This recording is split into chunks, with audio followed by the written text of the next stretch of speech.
Simon Wade, I'm a student of physical therapy. Today we're going to palpate some structures on the pelvis and the proximal thigh. Do you have your permission to touch and locate some structures and take a video? Yes, sir. Perfect, thank you.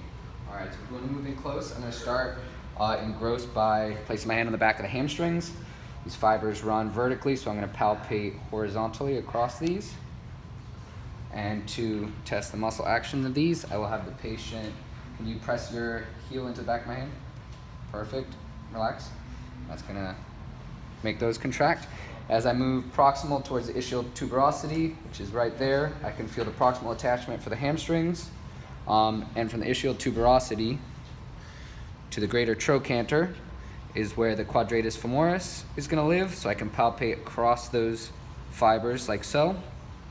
This is a lateral rotator, so I'm going to have him try to move your ankle that way, okay, against my resistance. Go ahead. Relax, good. And that tenses the lateral rotator there, the Quadratus Femoris.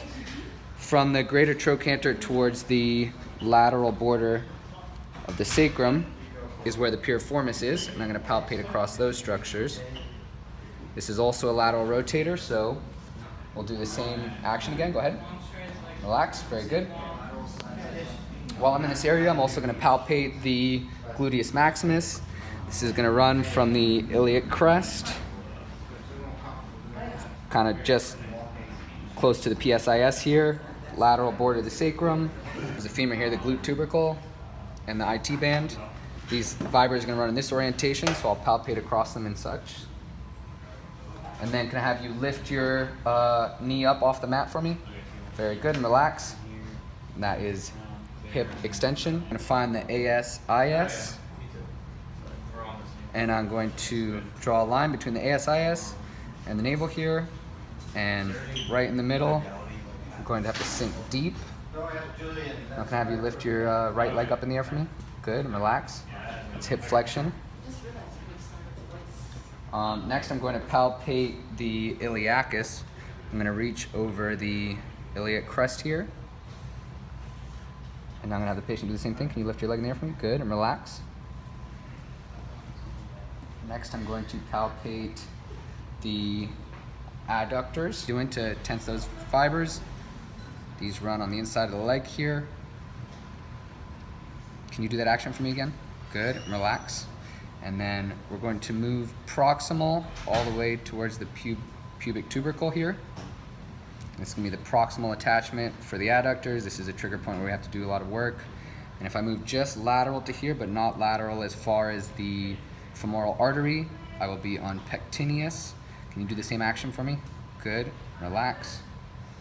And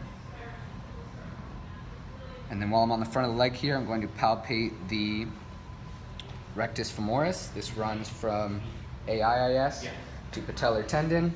I'm going to palpate across these fibers like so. And then can I have you bend this knee for me? Good. This will allow me to feel the proximal attachment here.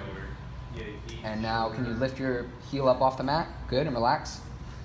That's going to cause the quads to fire there. And if I want to palpate the distal attachment of the Rectus Femoris, can I have you straighten that leg out again for me and lift your heel up? Good, relax. Last thing I'm going to palpate here is the Vastus Medialis, also known as the VMO. These fibers run obliquely, so I'm going to palpate across those fibers. That's everything. Thank you.